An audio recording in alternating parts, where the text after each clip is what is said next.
All right, kick it off to you, Asmita, to get us started. Welcome, everyone. Yes, hi. I hope everyone's able to hear me. I'm Asmita. I'm the director of Panimalar chapter, which is the Association of Bits and Bytes Cybersecurity Education Corps with Panimalar Engineering College. We are excited to have you here. This is the first webinar that we're going to conduct about cybersecurity awareness. I hope you guys have fun and you can secure yourself in your uh, digital landscape. Over to Ayan. Yeah, very good morning, all of us. In this era of rapid digital evolution, understanding the fundamentals of Ayan, could you speak up a little bit higher, please? It's yeah, not audible. Yeah. yeah, a very warm welcome to all of you. In this era of digital evolution, understanding the fundamentals of cybersecurity is not just a choice, but a necessity. As we embark on a journey into the world of cybersecurity, it's my pleasure as an organizer of the event team to introduce the speaker of today's webinar, Ms. Kaila Guru, founder CEO of Bits and Bytes Cybersecurity Education Corp, and student of Stanford pursuing computer science with concentration on cybersecurity and international relations. She is fondly known as the Guru of Cybersecurity. Today, she will be guiding us through a riveting seminar, shedding light on the very essence of cybersecurity and the vital concept of encryption. As budding individuals in this digital age, it's our responsibility to equip ourselves with the knowledge and tools navigating the cyber landscape safely. So let us open our minds and hearts to the insights that Kyla is about to impart upon us. Let's delve into this coaching session with enthusiasm and curiosity, knowing that we are taking significant steps towards securing our digital future. Without further ado, please join me in extending a warm welcome to the speaker and Nagana Guru Singh, and let's begin the session. Thank you. Hi, everyone. Super excited to be speaking with you today. And I'm going to just kick us off and get started. Really appreciate everyone joining from across the world. I'm here sitting in Chicago, Illinois, speaking with you all from the United States. And so obviously, we've set up this whole tech system that hopefully works out, but technology doesn't always go perfectly. So please let us know in the chat. We're going to have a lot of our team members, including Asmita, including some of our Bits and Bytes team members monitoring the chat the whole time. The session will run for about 60 minutes and then I'll have Q&A. So please keep your questions ready, be curious, be activated and listening and engaged. And yes, if there's any questions, drop them in the chat. If there's any tech difficulties, if you're having trouble hearing or things are cutting out, just let us know and we're going to try and make the best of this virtual world. So speaking of a virtual world, let's go ahead and get started with speaking about security in the virtual world. I'm just going to go ahead and start sharing my screen. And somebody in the chat is going to have to let me know if you can see it in 1 second.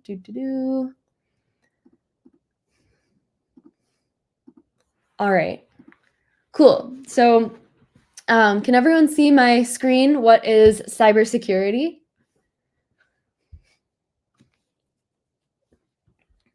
Yay. Okay. Thanks for the interaction, Vaishnavi.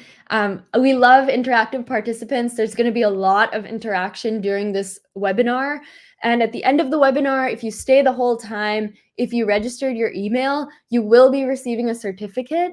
And the chances of the increase when you participate more. If you engage more, we are going to be awarding you with a certificate for attending this session. So please engage, please ask questions.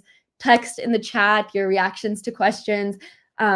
If many of you came to my session at Panimalar College in the wintertime, you'll have known that this is a very engaging and interaction-based activity. So we love getting your voices heard and making sure this isn't one of those boring lectures that you have in a classroom that we all know of and love a lot. So let's get started. So what is cybersecurity, right? This whole session that we've put together for you is all about cybersecurity and practicing digital well-being, safe and secure well-being. So cybersecurity is formally and traditionally in a textbook known as the practice of protecting networks, systems, programs, and data from criminal or unauthorized use. So in this definition, you see some key themes coming up. You see the theme of protection. So cybersecurity is all about protecting digital assets, things that are very important to us, either personally, like what is important to you personally, right? Your passwords, your personal information, your Aadhaar card number. In the US, we have social security numbers that does very similar things. So all of those things are so important to us as human beings, right? And we keep that so protected close to us. So very similar to that, organizations that you pass by when you drive on the streets, organizations that you might have worked for previously, they have thousands of computers that are getting hacked every single day. So cybersecurity is the act of protecting all of these networks and systems from hacking. And obviously, through history, we saw cybersecurity emerge all the way from the very first virus that was known to man in the early 1970s, computer virus called Creeper. Creeper was the first kind of known documented virus that traversed through computers and damaged systems. And from there, we've only seen these kind of malicious activities get worse and worse. So I know that you all have probably been familiar with some of these companies on the screen. Boeing attack, so a cyber attack on Boeing occurred in the early 2000s. And then in the early 2010s, we saw Yahoo data breach. After that, we've seen Uber get data breached, MGM, which is a huge company in the United States. We've seen Marriott. So if you've ever stayed in the Marriott hotels, these are all different examples of cybersecurity being present through history and right in front of our eyes, right? These are known companies that we've been to, we've participated in some of their services. And then in 2017, we saw a very damaging example of a cyber attack, WannaCry, which was an example of a ransomware attack that affected over 143 countries, including hospitals in different countries, which means that different patients weren't even able to get their services because the hospital was shut down, right? Imagine that doomsday scenario where you're not able to get to the hospital and be served by a doctor and your health is at stake because of a ransomware attack on some of the medical devices. So that's not far from the reality that we're living in right now. But obviously, there are things that we can do about this to protect our systems and to protect ourselves. So again, why should you care? This is a very personal issue, from damaging your reputation, your safety, your privacy, your earnings, which is huge, right? Imagine you've worked and you have your life savings in front of you, and all of a sudden you click on one link or you believe one message and suddenly you're scammed out of thousands and thousands of lakhs or dollars. That's huge. So that's definitely a part of it. Your identity. A cybercrime epidemic is really what we're seeing today, with more than 1 million hacks per day, with nation-state attackers, hacktivists, activists, and then we see businesses losing, up to $6 trillion a year because of these kind of attacks. So COVID-19 was really a huge wake-up call for these kind of attacks. We saw businesses moving their systems very much digitally, and they were forced to move their businesses fully online. And because of that, we saw this huge spike in the amount of cyber attacks in general happening. So the purpose of today's session is to kind of set the stage as to why this field is so critical, and give you some of the foundational definitions for what you'll be hearing in the next few months as you go through our courses. So some of the key the tenets of cybersecurity really lie in these three different factors. So does anyone know what the CIA is in the US, or have you heard of that or watched movies about the CIA? If anyone has, definitely drop it in the chat. All right, I don't see any chat reactions, but the CIA in the US is all about intelligence collection. So it's sort of the intelligence agency that we have here that collects information and basically tracks threats. And the CIA is important and interesting because in cybersecurity, we also have something very similar, CIA triad. So we call this the CIA triad because there's three different really important fundamental parts of cybersecurity that define why cyber is so important. So the first one, C, stands for confidentiality, which means confidentiality means that whoever is seeing the information is exactly who you want to see the information. Nobody unwanted is seeing that information. In cybersecurity, you may have heard of something called a man-in-the-middle attack. What this means is that somebody who is unauthorized to view information is intercepting information and viewing that information. That could result from bugs in the way that websites are set up, different sorts of attacks in the system, but they could be able to see the information. The next is I, integrity. Imagine that you're sending an amount of money to the bank and you are sending, let's say, $3,000. You send $3,000 to the bank, and one day you realize when you walk into the bank that they've only received $300, right? Not 3,000. They've lost a lot of that money. It's just 300 that's sitting there.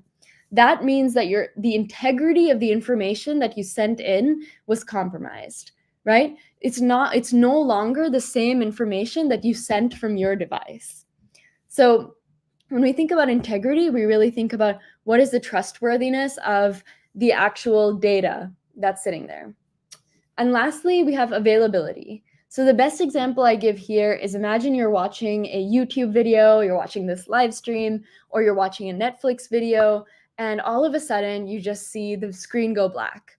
You're not able to see your video. Maybe on YouTube it starts buffering and you are just getting frustrated because you're sitting there waiting for your video of somebody eating their hamburger or their ASMR video to show up, and you get really frustrated, right? Because you can't see it.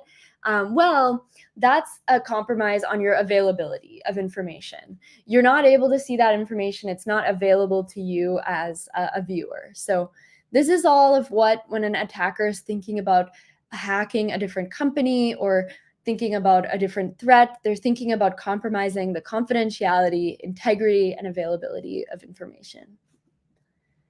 So again, okay, so this is more of a formal definition. Confidentiality means information is not disclosed to users, processes, or devices unless they have been authorized to access the information. So in cybersecurity, we call this zero trust, meaning you don't offer trust to individuals unless they have somehow proven their identity, that they deserve access. Then we have integrity. Information, an information system or a component of a system has not been modified or destroyed in an unauthorized manner. Again, an example of this is that bank account, that number changing from 3,000 to 300, that's a compromise on the integrity of information. And lastly, as I mentioned, availability is information being accessible and usable upon demand. Right when a user asks for them, they get that information. Because as you can imagine, it would be really bad for a business like Netflix to have a compromise on the availability of their services. Do you think users would want to sit there for an hour waiting for their movie to load? Absolutely not, right? Right now we work with information that comes to us in a speed of light instant, right?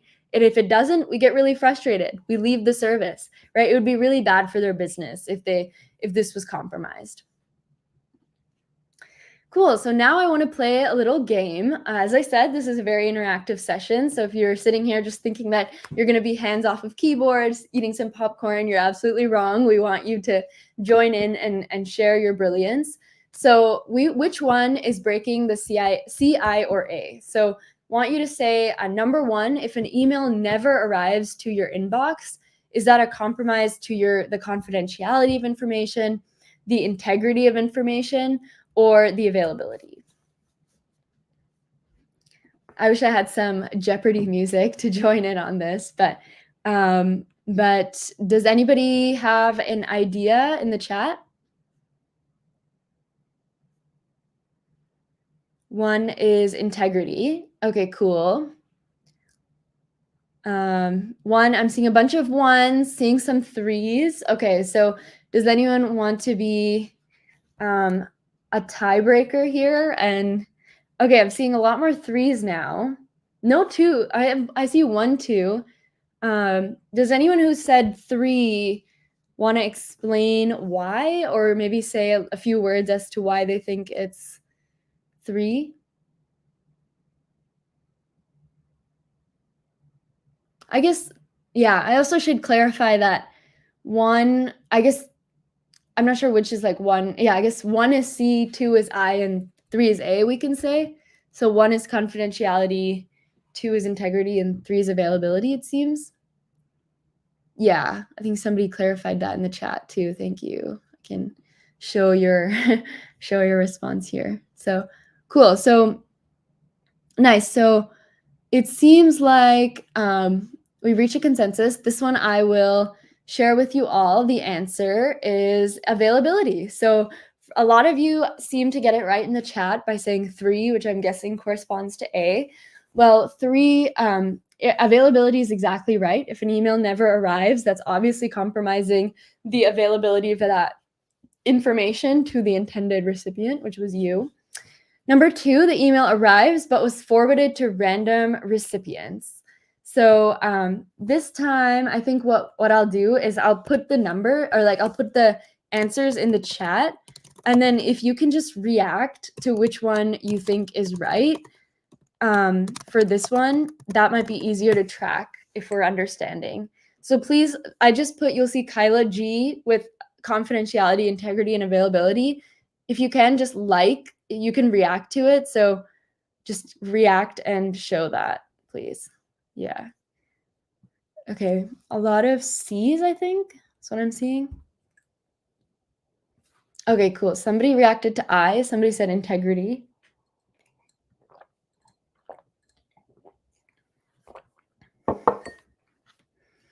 Okay, nice. I'm seeing people react now. Very good, very good. A lot of confidentiality. Interesting, interesting. Cool. So it seems like we've reached a consensus somewhat. This one is confidentiality. Woohoo. So if an email arrives, but it was forwarded to random recipients, that is a little suspicious because it was supposed to come to you only, but it was somehow tagged with a lot of other people that were maybe not supposed to see that information. So really good thinking. This is confidentiality. And the last one, I bet you all can use process of elimination. So it's a super easy one.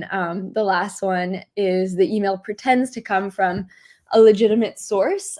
So that is integrity. So if it pretends to come from a legitimate source, maybe, they're saying that they're coming from your headmaster, but it's actually coming from, some criminal who's sitting in another country.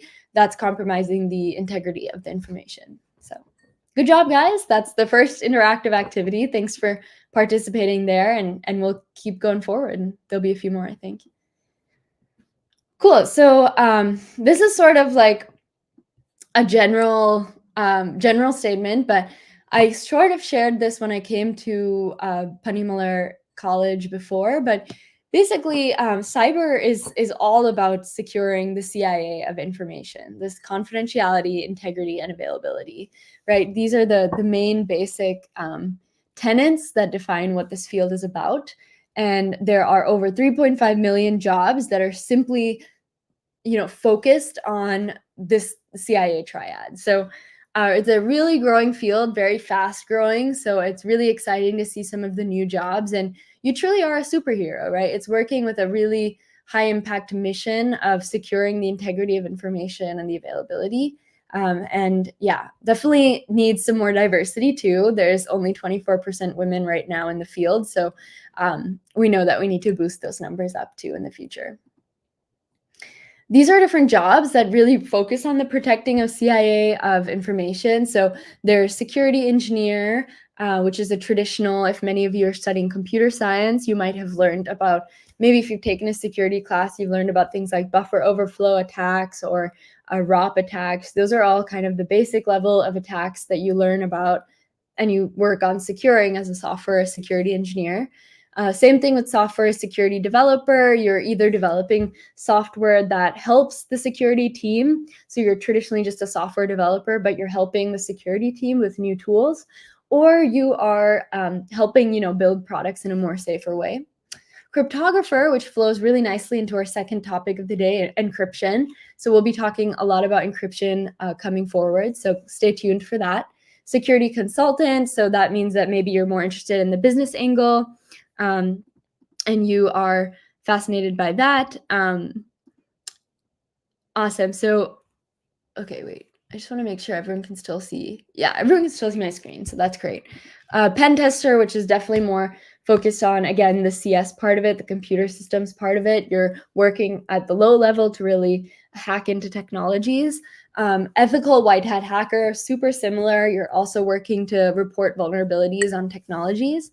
And CISO, Chief Information Security Officer. So if any of you are leaders and you want to lead a company one day, you have a very entrepreneurial spirit, you might want to look into a role like the Chief Information Security Officer, because that's the role that will bring you to a lot of boardrooms, speaking with CEOs and really conversing in the language of cyber. So just want to put this out there as you're going through this course to keep in mind what parts of the course really intrigue you or interest you, and to have that in your mind going forward. Woohoo! So I talked about this a little bit during the in-person session, but obviously there are 3 layers of the of this workforce, which is the white hat society, gray hat, and then black hat. So in this course, obviously we always choose to be a white hat, regardless of the types of activities that we're doing and things that we're making you guys think about. Please always know that you're using this information responsibly. So yeah, this is sort of just want to put this out there. A lot of the work in cybersecurity teeters the line between legal and illegal. We want to make sure everything that you guys learn about, you use it in a way that is very responsible, ethical, and legal, because obviously this is for securing and bettering the world as opposed to making others' lives harder. So please keep that in mind, that this is the sort of scope that we have for this course, and you'll use the cybersecurity knowledge in ways that help any system, data, person, or organization. So no harm here, no harm zone, and you'll be a super sleuth for life. Cool. So that kind of covers the first module, but I do want to stop quickly and just get questions before going to the second module, which is on encryption. Before we get into the really fun stuff that is encryption, I wanted to just check whether there are any questions regarding foundations of cybersecurity, fundamentals of cyber, anything about the CIA triad that I talked about, or jobs in this space.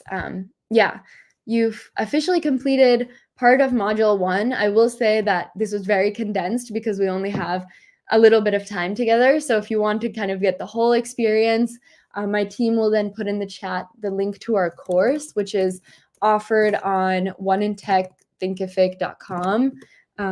You can also, I just dropped it in the chat too.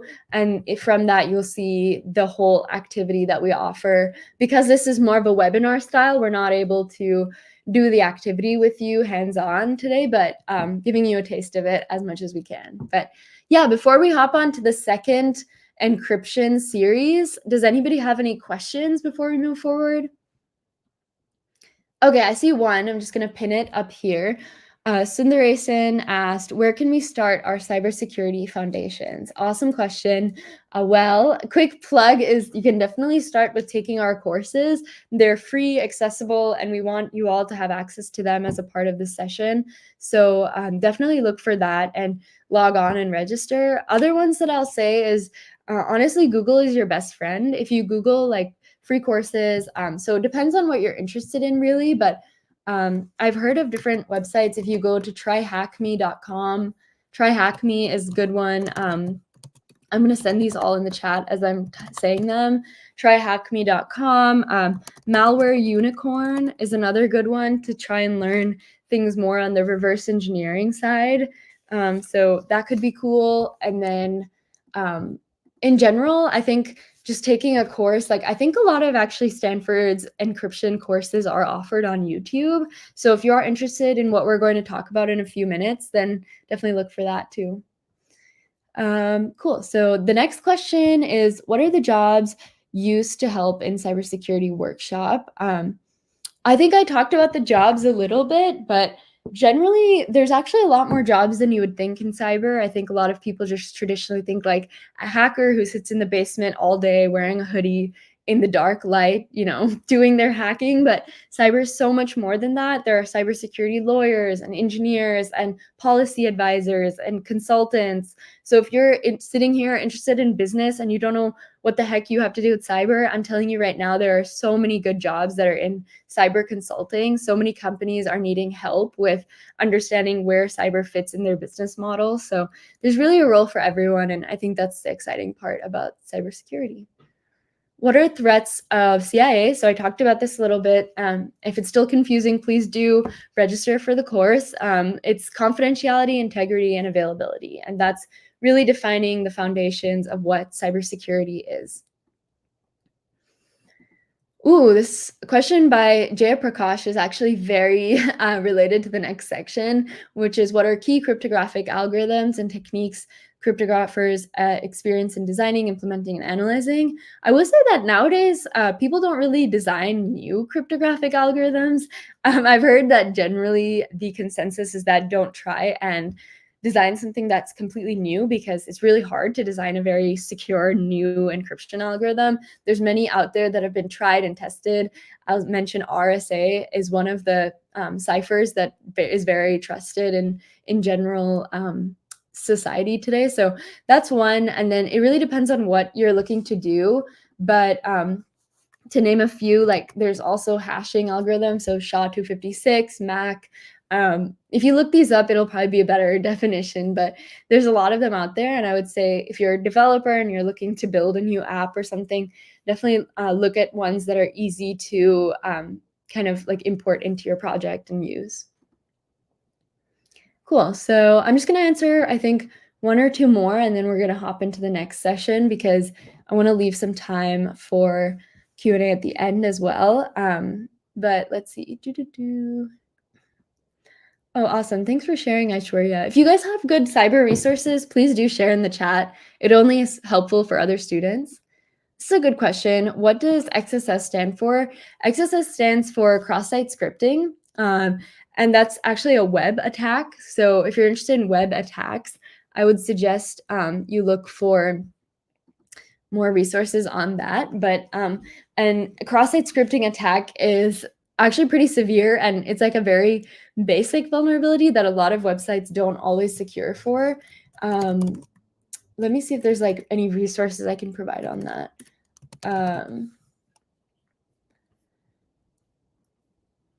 Yeah, it's sort of the type of attack where it's kind of like a SQL injection in that you're just trying to kind of insert malicious scripts into different websites and see if they act differently. It's almost like if you were on your bank website and you try and put in a script in the same box that you're supposed to put in a numerical money amount or something like that. Like that would be an example of like starting to do some of those web attacks. So great question. If that's something y'all are interested in, like web attacks, please drop that in the chat too, and we'll do like a future session on that if that's interesting. Okay. Kali Linux or Parrot OS? I'd say Kali Linux I've had more experience in. I actually haven't used Parrot OS, but if you have some recommendations or suggestions, definitely add them so your peers can find it helpful. But Kali Linux comes with a whole suite of hacking tools that you can actually use to get started. So I'd suggest that for beginners who are kind of looking to get more into the technical side, it's really helpful. Nice. Okay, so let's get started with the second module. As a quick time check, it looks like we have been live for about 30 minutes. So we have about 30 minutes left, which is perfect, up for the second module. And then I'm going to also open it up for more questions after. So please save your awesome questions. Yeah, there's so many good questions. I'll get back to some of these if the team is able to save some at the end. All right, let me go ahead and present.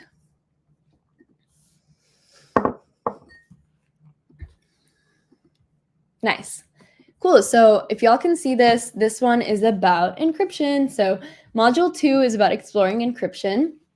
First, we're going to start off just talking about what is encryption and why do we talk about it right after our fundamentals of cyber course. So what is encryption? Encryption is the use of mathematical techniques to provide security services such as confidentiality, integrity, and authentication, what you just heard about, and data origin authentication.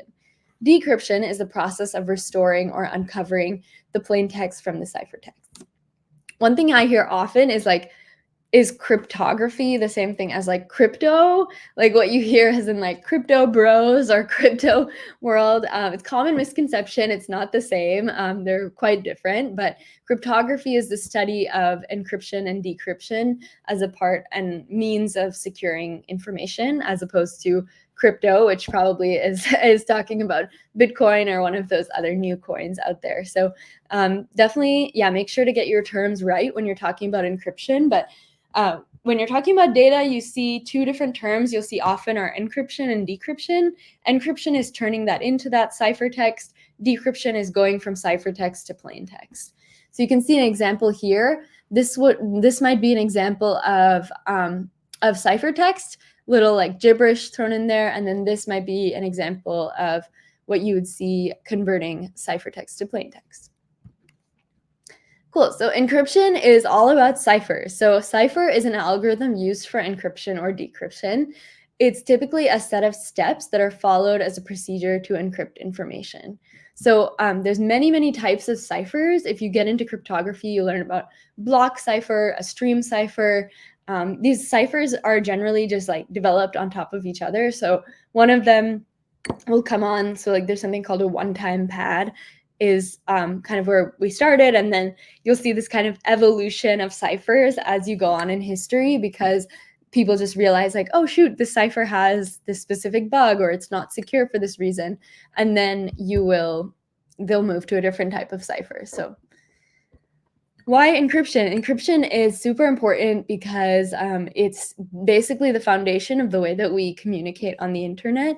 The way that we communicate is through something called transport layer security, or TLS. It's built on top of TCP and a lot of the internet stack. And TLS, what that does is every time you communicate with a website such as Google Documents or WhatsApp on your desktop, or maybe you're talking to your bank website again, all of that happens at an encrypted layer. So you are encrypting your communications before they go through, such that a middleman who's maybe intercepting that information won't be able to access or read or see that information, which is really important, because if you think about how the internet was built, nobody started thinking about this stuff until something bad happened, right? So the way the internet was originally built was that all of information was sent over plain text across the wire. Obviously, that worked for a while until we had bad guys and criminals join on the internet.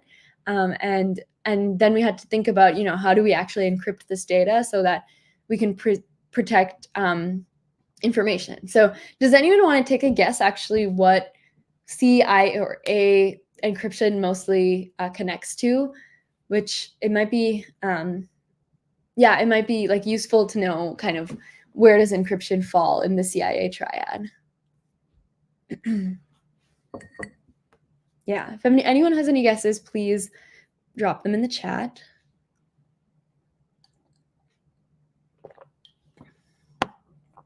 So again, the question is, what layer, confidentiality, integrity, or availability does encryption offer? I see one answer, confidentiality. It's a really good start. Yeah, awesome. I see two, confidentiality. Integrity as well. Awesome. Yeah. So I'm going to take that answer. I think it's both integrity and confidentiality, right? So first of all, it's confidentiality because the information that you are sending across the wire, especially if some of you seem to already be familiar with some of the tenets of encryption, which include asymmetric encryption. If you're sending information across the wire, encryption ensures that whoever is meant to see that information is the only person that can actually see that information. Cool. And then integrity, because if they're the only person that can see that information, they're also the only person who can send back information.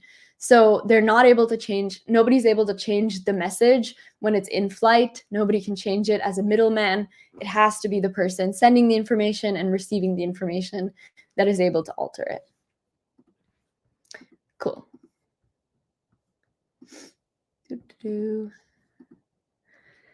So ciphers throughout history. So actually, ciphers actually go back to all the way back to the BC time period, which is crazy. But ciphers were actually a part and developed because of wars. Ciphers were the way that soldiers used to communicate with each other on specific sides of armies because they didn't want the other side to know exactly where they were attacking in the morning or what they were doing. A really good movie on this is about the Enigma machine in World War II, and it's called The Imitation Game. There's some really cool actors in it, so would definitely recommend if you're interested in these topics to dive into that movie and watch it fully, because such a good example of how this sort of technology is developed as a result of the need of communicating in insecure environments. So it started actually, the first known use, I think, probably before this even, but the first documented use of cipher was the Caesar cipher, and it was about 100 BC. And then there was also different, knock-ons of that, which is Rosicrucian cipher, and then Nushu cipher, and then lastly Enigma during World War II. And now, obviously, that the armies communicate with ciphers. They definitely do not communicate with the Enigma machine still, but they have their own really advanced methods of cryptography to communicate side by side with one another. So, and there's a whole business of like intercepting communications and like reading that for armies. So it's definitely a huge part of encryption. Yeah, so as I mentioned, cracking Enigma actually shortened the war by 2 years and saved 14 million lives. So by cracking Enigma, that's a huge part in why the Allied forces were able to win World War II, was because we were able to know exactly the movements of the other parties and know exactly where they were going when. And so, again, really interesting movie, and would highly recommend learning more about Enigma if you're interested. But let's talk a little bit about the basics. The Caesar cipher was built as a very basic cipher.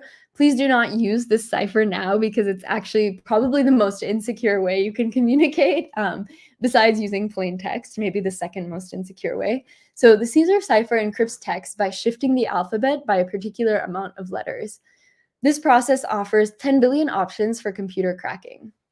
So what's interesting here is that it's a really basic way of encrypting, but I think it actually shows a lot of the foundations of what encryption is all about.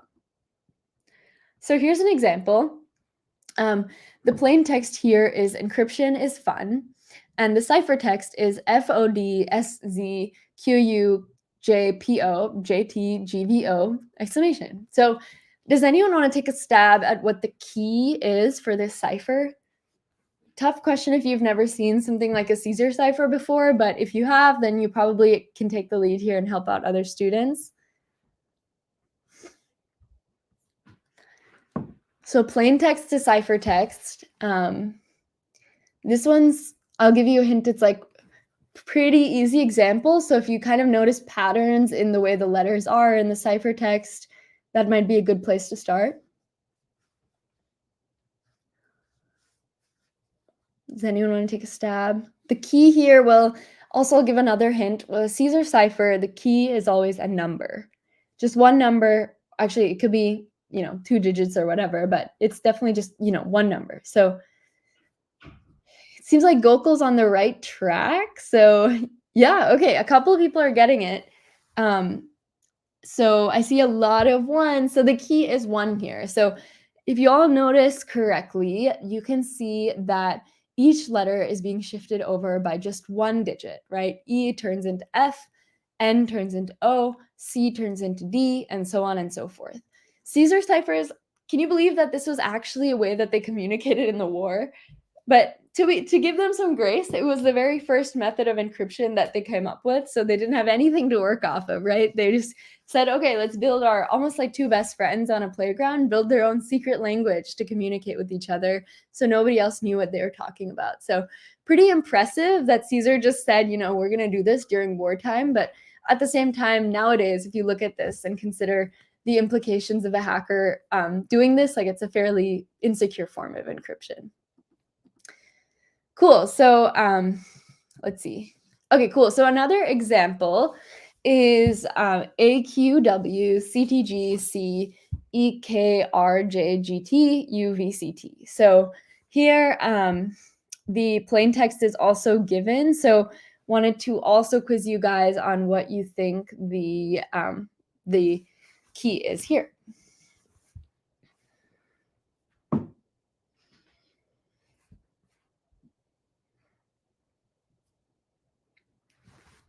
Again, I need some Jeopardy music with this.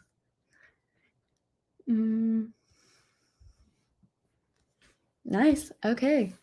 You guys are all stars. So the ciphertext here is, the key is 2. You got that. So essentially you're going from ciphertext. Actually, you'd go traditionally from plain text to ciphertext. So if you're going 2 characters to the right, with Y and A, you can see, for example, if it's 2, then it will go Z and then wrap back around to the first letter of the alphabet, A. So really good example there of a cipher. Really basic cipher again, but you're right that it's 2 letters shifted for every letter. So for example, A becomes C, C becomes E, Y becomes A, and so on and so forth. You can also observe an edge case here that the parenthesis, or what's it called? The exclamation points are still present. So kind of interesting, like this form of cipher is pretty rudimentary. So again, they didn't account for things like parentheses or special characters or anything like that. So yeah, cool. So this is a good example too. So way that this shows up more in the real world now is through something called an XOR. So if you all have heard of XOR before, XOR is sort of also another really basic form of encryption, but it's actually the base of a lot of more secure cryptographic functions. They operate on XOR. But so I wanted to talk a little bit about what XOR is. For some of you, you might have experienced this or seen this before in a logic class or a computer science class, but just as a little refresher, what XOR does is if it's the same bit, so 0 or 0, it produces a 0, and if it's different bits, 1 and 0 or 0 and 1, you'll produce a 1 to show that they're different bits. So keep that in mind as we're going through the activity. So here we have our plain text and our secret key. Does anyone want to take a stab at encrypting this into a ciphertext?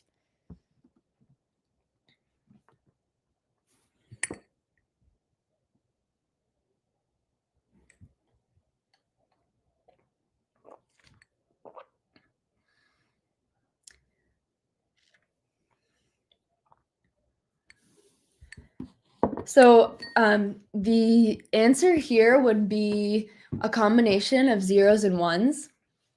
So, okay, cool. I see a couple people doing this math. Awesome, awesome. Okay, cool. I see, okay, one of the examples I'm just going to show randomly that I see is 110, 10, 110. So let's work through this together really quickly.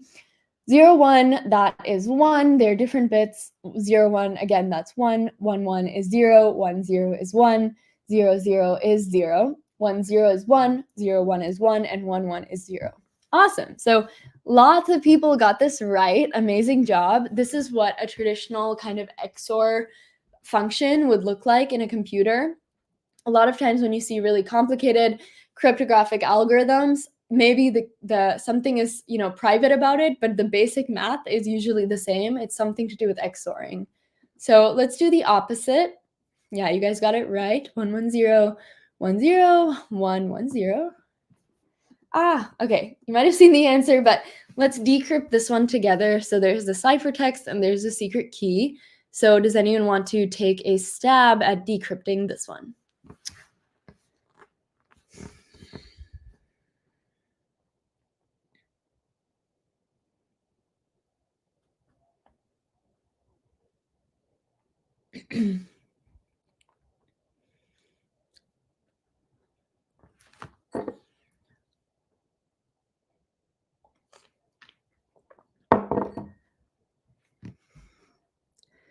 Super. Okay, I'm seeing a ton of replies. So I'm going to again just select a random one. Thank you, Trisha, for participating. let's see here. So we have decrypt 110. So yeah, that would be 11 goes to 0, 11 goes to 0, 01 goes to 1, 10 goes to 1, 00 goes to 0, 10 goes to 1, 11 goes to 0, and 01 goes to 1. Awesome job. Cool. So thank you for participating. You guys are already cryptographers, so that's awesome. So yeah, I guess the big question here is that if the algorithm is public, if people know that encryption algorithms are based off of these basic mathematical functions that are built off of this basic idea of XORing two numbers together, then what makes the internet so secure? How are we able to communicate over the line and over different factors? So I'm asking y'all this question, and if you could type in the chat if you have an idea, what part of this math or what part of this actual, act of doing encryption with what I've given you is what makes it, like, how do we actually keep information safe? Let's say that we're operating in an environment where, the algorithm is public, people know that we use XOR, then what about this makes it secure? It's a tough question. So if you need a minute, I'll give you guys a minute to think.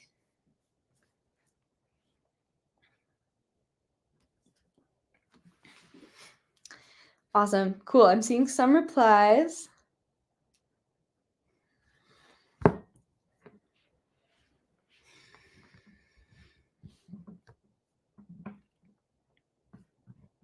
Okay, cool. So I'm seeing some replies come in slower than before because I think you guys have mastered the encryption and are still working through that. So I'm gonna just show one of the answers that's correct. Cool. So Varshini shared this answer, which is awesome. Varshini said the private key should be kept secret. Cool. So a bunch of you observed on the screen that I have plain text, secret key, and some ciphertext. So the thing that makes encryption so secure is that there are these secret keys, these private keys that nobody knows, right? Nobody on the internet will know that your private key that's stored on your computer. Right? And millions of engineers have worked on this problem of keeping these private keys secure. So at the end of the day, even though a lot of these cryptographic algorithms are public, they're not hard to, or they are, hard to crack for adversaries. And that's because of this public-private key combination that goes on to keep that secret key secret. Cool. So there's a lot of times you'll see, in computer science and generally, you'll see this kind of like messaging on the screen. Sometimes it's because like you're observing a file and you want to track like what is the file doing. I don't know if anybody has played with reverse engineering before, but this is a sort of way that like a file, when you decompile it and you look through tools like Ghidra or IDA Pro, you'll see this sort of like text come up and it might look like gibberish, but does anyone want to maybe share like what they think this binary means, or like just take a stab at what this actually could be given what we've learned?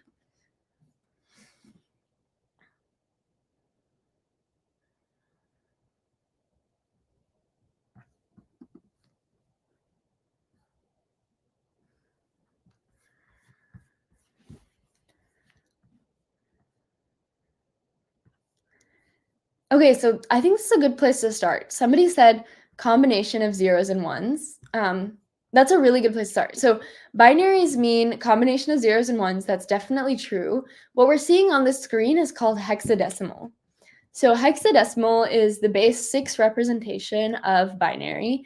Binary is ones and zeros. If you all have joined our session, Bits and Bytes is all about the ones and zeros of a computer, going back to the foundations. But hexadecimal is a base 6 representation of binary. So when you see something like this on the screen, that's typically representative of maybe colors, maybe some text. These are actually called ASCII. So if you see hello world, all of these numbers, each number corresponds to 1 byte. So 48 corresponds to 1 byte, 65 corresponds to 1 byte, 6C corresponds to 1 byte, 6C again corresponds to 1 byte. And you can sort of start to see like, okay, L and L is what placed here. And if you look online, you'll see this thing called the ASCII table chart. And each letter is encoded as a number in the computer. And why this is important is because this is how computers communicate, right? You guys might have been wondering, like, okay, obviously when I'm texting my friend, I'm not going to be sending them 00110101. I'm going to be sending them, hello, are you going to this class today? Can we sit together?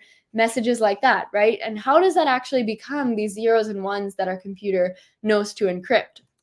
Well, all of that happens through this translation from ASCII characters, which represent HELLO, all the way down to hexadecimal, which is representing ASCII, all the way down to binary, which then is encrypted and sent over the wire.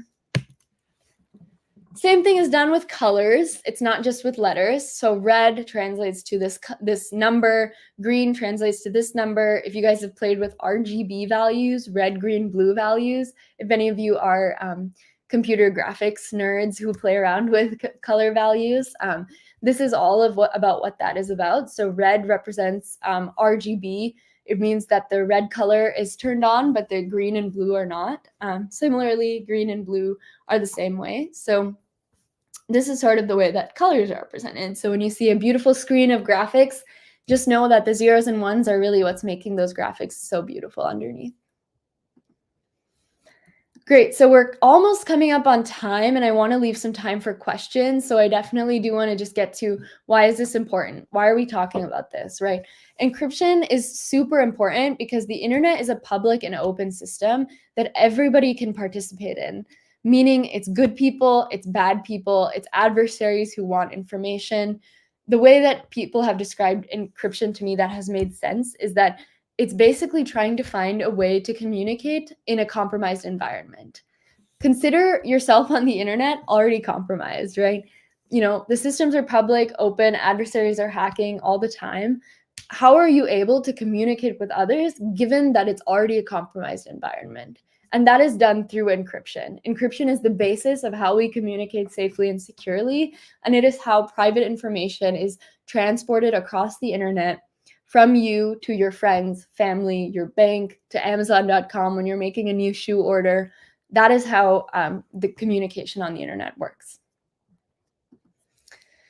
So just breaking this down even further, another concept that you'll hear a lot is called asymmetrical encryption. Symmetric encryption is the idea that you and, let's say, your friend, I'm going to take Asmita since she's our lovely leader of the chapter. Let's say Asmita and I wanted to communicate on the internet with each other. Traditionally, back in the day when, the army and the military was creating encryption protocols, they started off just, me and Asmita would meet in a coffee shop and share a key with one another. I would say, Asmita, if you are going to communicate with me, please use the key 110110. And she would know every time she logged onto the internet, she would put in that key 110110, and I would know that key as well, and we would communicate.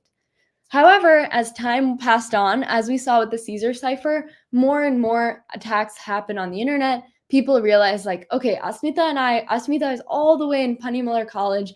I'm all the way in Chicago, Illinois. There's no way we're going to be able to meet in a secure location to share one key with each other. And that was how asymmetric encryption was born. Asymmetric encryption does not require that two people meet and have a shared key with one another. I can have my own key, my public-private key pair. Asmita can be at Panimalar College having her own key, her own public-private key pair.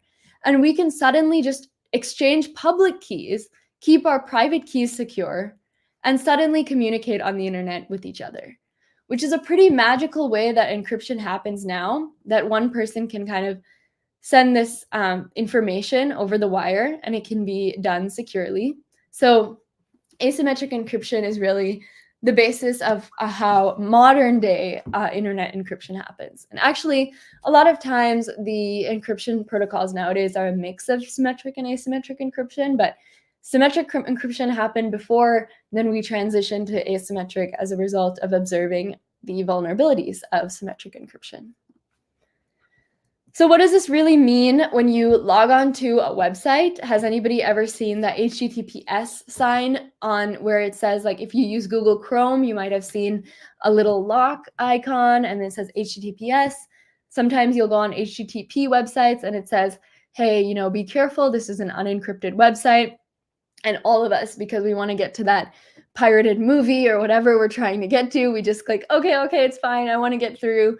But here's me telling you this is what that means. HTTPS, the S, you can think about it as if it stands for security. It means that there's this extra layer of encryption that's offered to your information on that computer. So let's say that you are visiting a website that doesn't have HTTPS. That is kind of a telltale sign that there are some insecurities, maybe that your information is going to be shared in an insecure way potentially. So be careful of that and be wary of websites that nowadays don't have that lock sign. But to be honest, even if they do, having the lock sign is pretty easy to get these days. So even if a website does have the lock sign, also do your research into what form of encryption that company uses and whether they're securing their communication. So a lot of times, I'm not going to name names for companies, but companies will say that they are encrypting their services, but then you notice that they're participating and selling a lot of the data to ad providers, making money off of the data that you're giving to them. That's a telltale sign that, oh, are they really encrypting it securely when I communicate with others?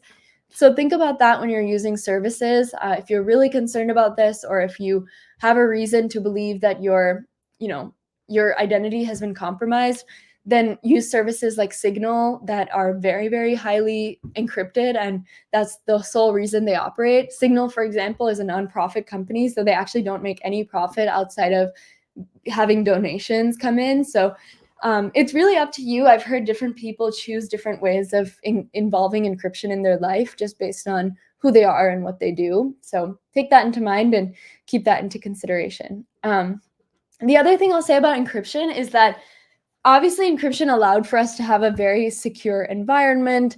It allowed us to have this whole new world of communicating with people regardless of whether we're in the same room with them. They can be all the way at Panimalar College and I can talk to them in a secure way. How fantastic and amazing is that? But at the same time, encryption allows for this level of anonymity on the internet that has actually allowed for some not so good things to spawn as a result of that too. So if you think about encryption allowing people to potentially do bad things. So I don't know if y'all have looked into something called the Tor network, but the Tor network is something that obviously provides a lot of layers of encryption, actually layers and layers. That's why it's called the onion router, because you have to peel back the layers of encryption that it offers. At the same time, it has spawned a lot of criminal networks, organizations that are on there because they want to be anonymized, who don't want to be seen by the internet. So be wary of that when you are going on some of these platforms or learning more about cybersecurity, that obviously encryption has brought upon this new age where we're able to communicate, but at the same time, that means that everybody is able to communicate about whatever they want, whenever they want. So that's going to mean that we are dealing with an adversarial environment. Cool. So we've reached the end of module 2. So thank you for sticking with me through this. I'm going to just stop sharing for now and just answer some more questions. And then we can hopefully have more of a deep dive into some of our other topics next time. And hopefully everybody who's here comes along for that ride too, because you will, again, get a certificate if you join the next time. And those sessions will be about social engineering, email safety, and then also about password protection. So awesome. So while you guys formulate questions, just gonna read how everyone's been feeling in the chat.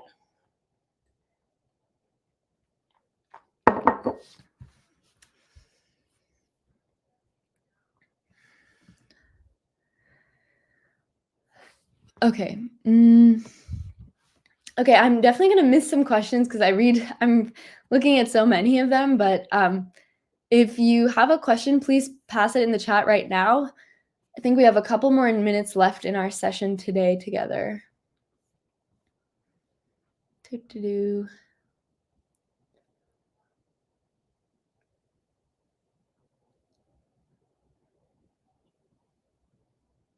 Okay.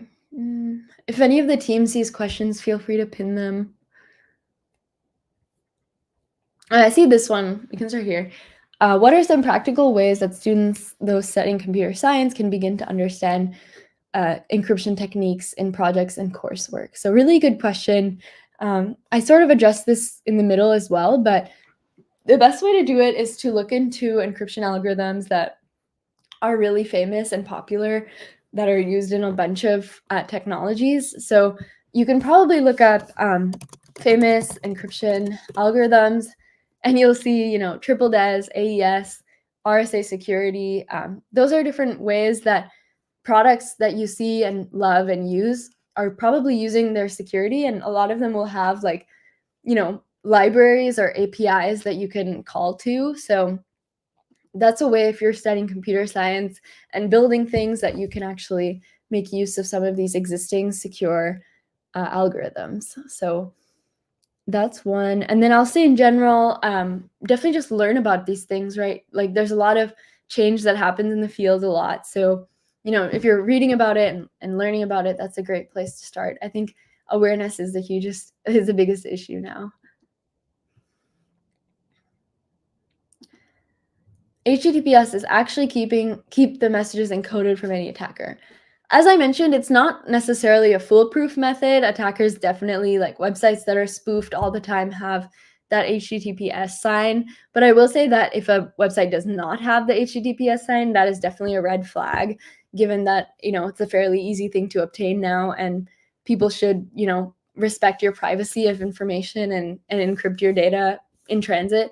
So I would say that it's a good way. It definitely makes use of SSL, which is secure socket layer, and in general, like, TLS is a good thing for websites to have. So yeah, I would say that it's not necessarily foolproof, but it is a good start.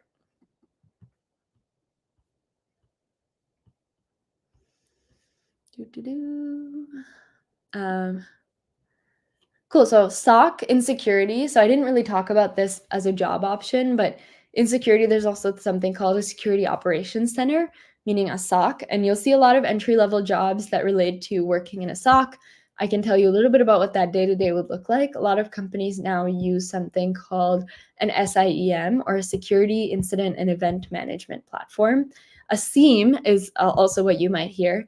On a SIEM, if you log into a SIEM, let's say tons of events that are happening across the network in a computer, or in you know, infrastructure of a large organization. What a SOC team does is they go through, they see tickets that are labeled as high risk, tickets that are labeled as maybe low to moderate, and they decide, you know, should we escalate this to our incident response teams? Do they actually have to care about this situation? Or is it kind of a menial, you know, everyday thing where maybe something just is flaring, or an alert is flaring accidentally, it's an error or something like that. They kind of, in a sense, wade through the noise so that the analysts and the intelligence operators can, you know, do their work and make it more streamlined. So they'll go through a bunch of tickets every day, and they will label those tickets as high level, high risk, moderate risk, medium risk, and low risk, so that others who are looking at it can know exactly what to do.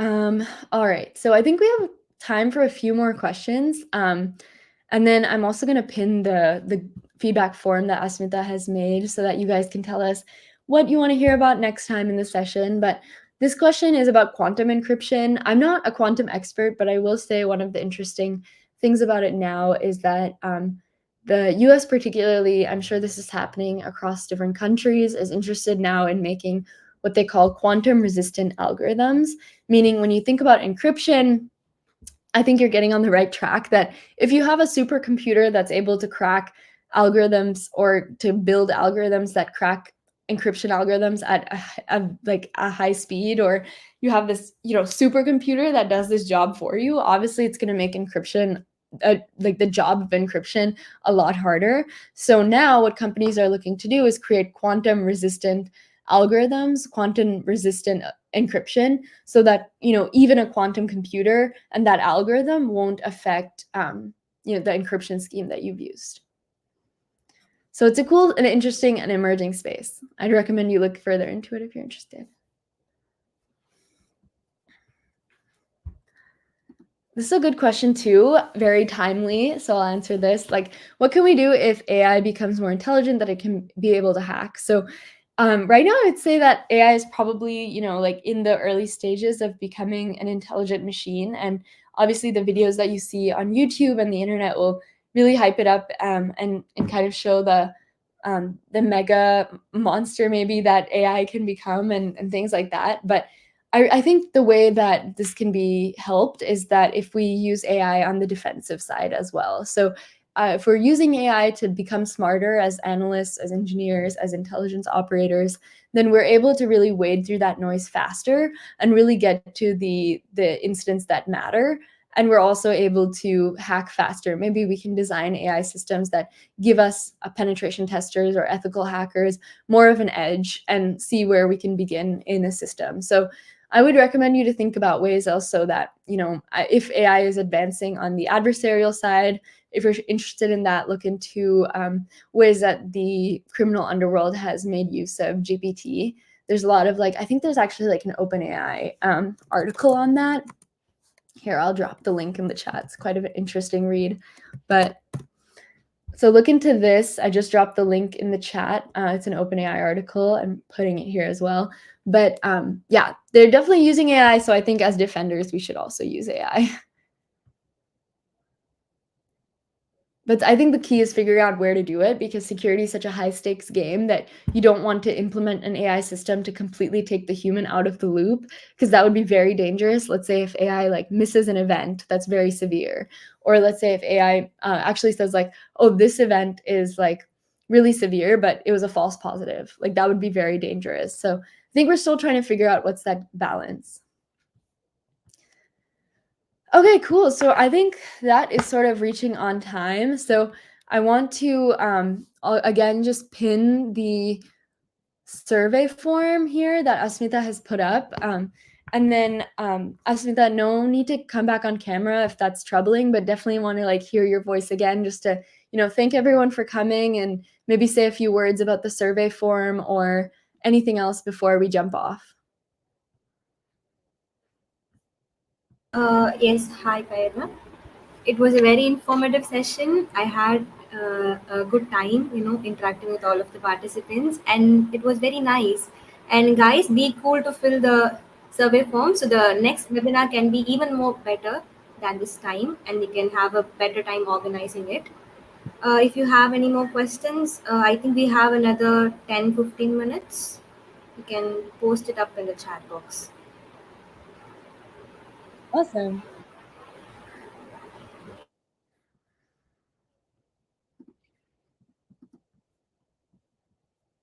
Cool. 5 main threats to cyber. This is a hard question. I think in general, we're seeing this shift towards cyber attacks being done by individuals who might not have the capabilities of nation states, who might not have an exorbitant amount of money to spend or be, steered by some sort of higher level strategic purpose, but we are seeing them gain access to compute power, to technology, to the right resources that they need in order to conduct hacks.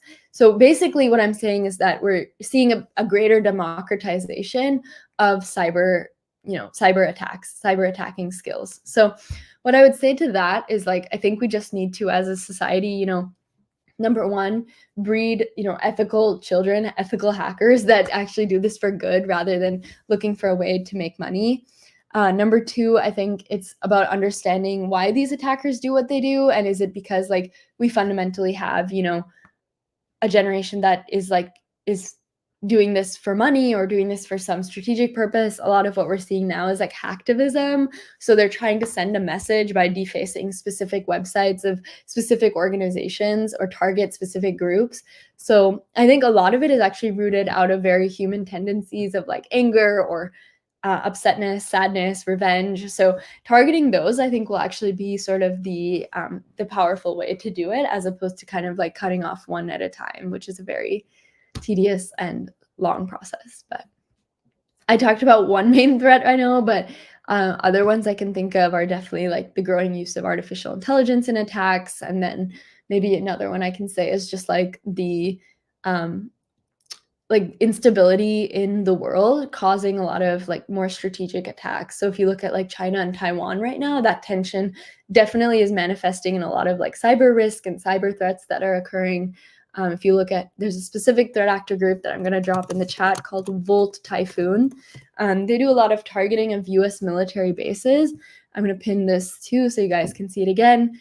It's a specific state-sponsored group that targets US military bases, specifically in Guam, which is the first layer of, like, if Taiwan were to become invaded by China, that would, like, Guam would be a center of where military activity would happen. So in general, that's a very quick way of saying that a lot of these attacks are becoming a message on this global, like, geopolitical stage. So, like, the message are not always just like one-off messages of like a fun hacker trying to make some money on the side and trying to, you know, hack because they're having fun. A lot of times it's like, oh shoot, this could actually be a signal that this country is going to attack another country. If you guys look into a lot of the Russia-Ukraine attacks, that's also another big one. Like, you'll see a very high level of attacks happening around the time when Russia was like considering invading Ukraine. So yeah, very interesting space if you guys are like interested in sort of the intersection of geopolitics and cyber.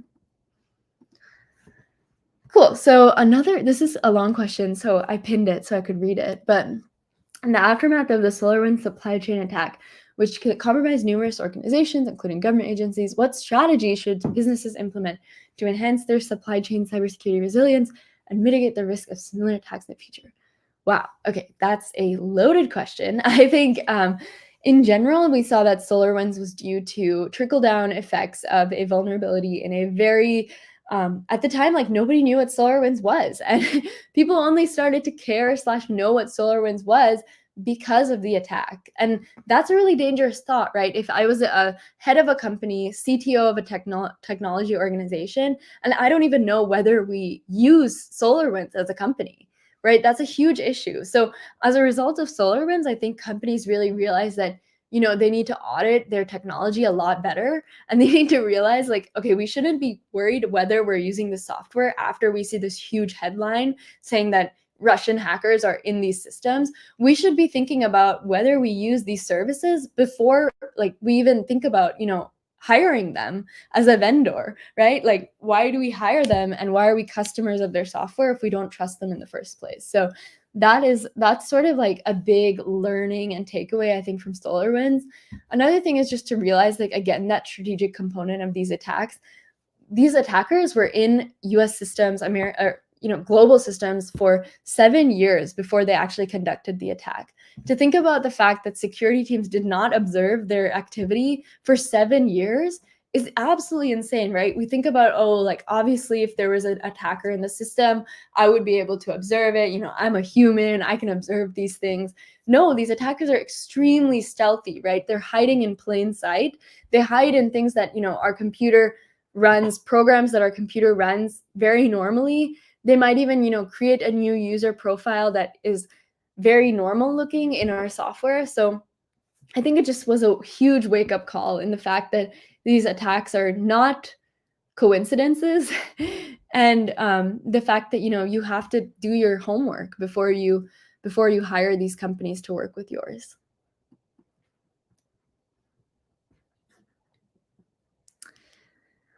Awesome. So I'm going to wait until, I'm not sure, like, whenever okay, I think Ion has joined. So I don't know if there's a time check, like, of when I should run to through questions. There's so many good ones, but I definitely want to be respectful of everyone's morning and lovely Saturdays. So if we want, we can take a pause here and then continue when we are back together again very soon.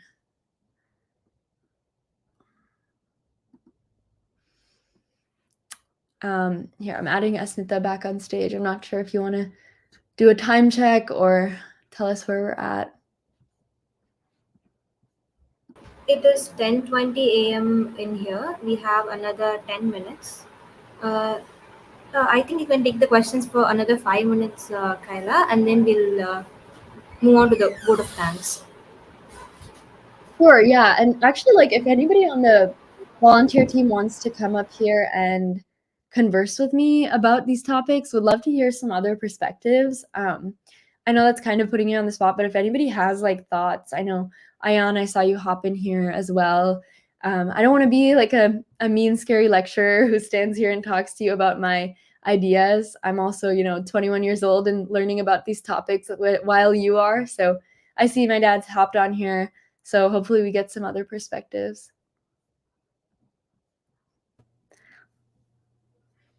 Hi, Dad. You're unmuted now. Thank you.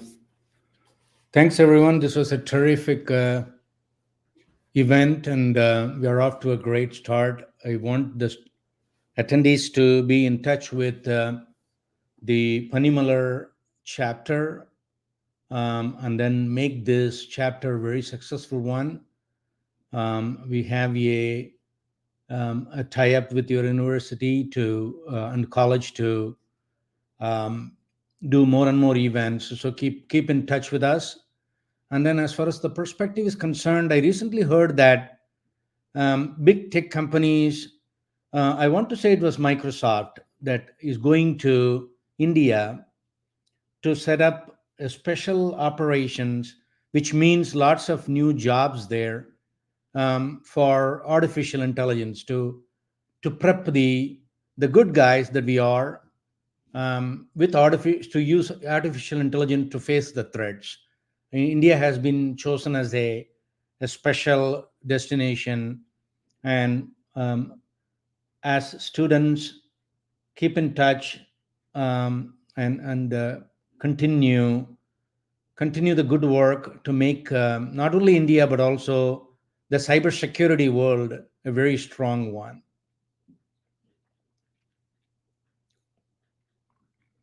Yeah, thanks, Dad. Yeah, it's really like cool, I think, having been on the US government side, like having worked in Department of Homeland Security and seeing sort of like how much that partnership is actually very critical between the US and India on cyber relations.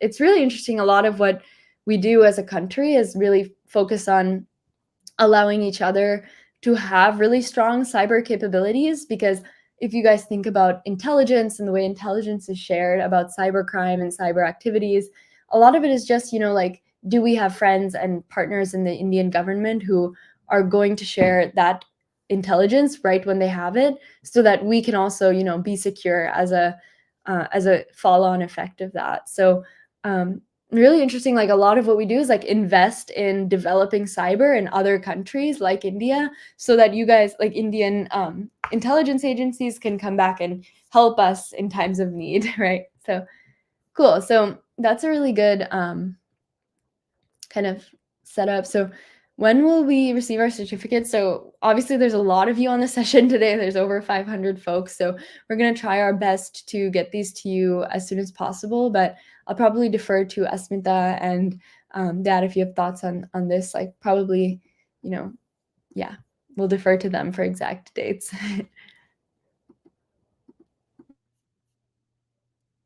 This is the first event.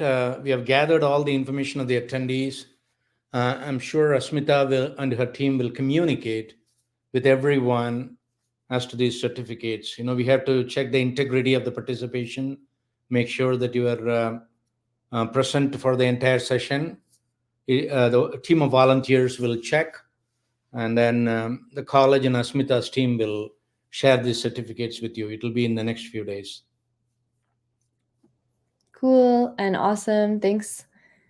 Awesome. So another question's pinned. Do you think artificial intelligence will replace cyber-related jobs? So I'm going to steal this quote that I heard at a conference that was actually really cool about this topic. Is I don't think that artificial intelligence is going to replace cyber jobs, but I do think that people who know artificial intelligence are going to replace the current workforce in cybersecurity jobs. So that's another kind of vote of confidence that, AI is probably not at the level of like replacing human workforce and taking away jobs that are, actually requiring a lot of brain effort and power, especially, as I mentioned, in a place as high stakes as security. The decisions that security analysts make have follow-on consequences that range to like all the way up to government level officials. For example, like, a lot of what the decision is in cyber is, okay, an attack has come in. What country or what group is behind this attack? That's known in cyber as the cyber attribution issue. There's an issue of attributing threat actors to the specific attacks, because a lot of attacks will be obfuscated, it won't be who they say they are, things like that. So to be able to decode what country is behind an attack is a problem that maybe we won't see like artificial intelligence completely replacing humans, but we might be able to use AI as a helpful tool to help an analyst do that job faster. So this is what my entire thesis is about. So happy to talk about it further. But the question of attribution is severe because if you think about the consequences, if an AI machine were to make the wrong decision and a human analyst were to trust the AI and say like, okay, machine tells me, this is a Russian threat actor, I'm just going to believe it and tell the government this is a Russian threat actor. Imagine the consequences of that if it's not actually a Russian threat actor. You can think about how like those ramifications would be severe on a diplomatic scale. So in general, I don't think that this new technology that is just now, budding is going to completely replace a workforce of individuals who have kind of mastered their craft. But at the same time, it's going to be a very helpful tool. So any skills that you're able to gain in the AI landscape will only push you forward in being like a very cool candidate that people will consider. Hope that helps. I think we have come to the end of the session. Varshini, can you please give the vote of thanks?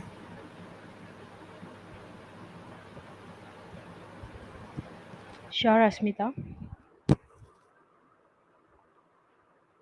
Good morning, everyone. As we come to the end of our webinar, I would like to extend my heartfelt gratitude to each and every one of you who has contributed to the success of this event. First and foremost, I would like to express our sincere appreciation to our esteemed speaker, Kaila Guru, for sharing an invaluable insights with us. Kaila, your passion for cybersecurity is awareness is truly inspiring, and we are grateful for the knowledge and perspective you have imparted upon us. Thank you, Mr. Nagnath Guru, Director of Bits and Bytes, for your persistent service. Thank you, Mr. Gautam, alumni of PEC, for introducing Bits and Bytes, working beyond this event to make it a grand success. Thank you, Mr. Vinay, Ms. Veta, for the guidance and support. I would also like to extend a special thank you to Dr. P. Chinnadurai, Secretary and Correspondent, and our directors, Ms. C. Vijayarajeshwari, Dr. C. Shaktikumar, and Dr. Saranya Sri Shaktikumar, Mani K. Principal of Panimalar Engineering College, and thank you, Dr. M. Melda Mercy, Professor and Head Information Technologies, and all other HODs and faculty coordinators for dedication and hard work in organizing this webinar. To our participants, thank you for your active engagement and enthusiastic participation throughout the webinar. Your presence has enriched our decisions. Last but not least, I would like to thank our volunteers for their support and collaboration in making this webinar possible. As we conclude today's session, let us carry forward the insights and learnings gained today and continue to prioritize cybersecurity awareness in our personal and professional endeavors. Thank you once again to everyone involved, and we look forward to future opportunities to come together and further our commitment to cybersecurity awareness. Thank you.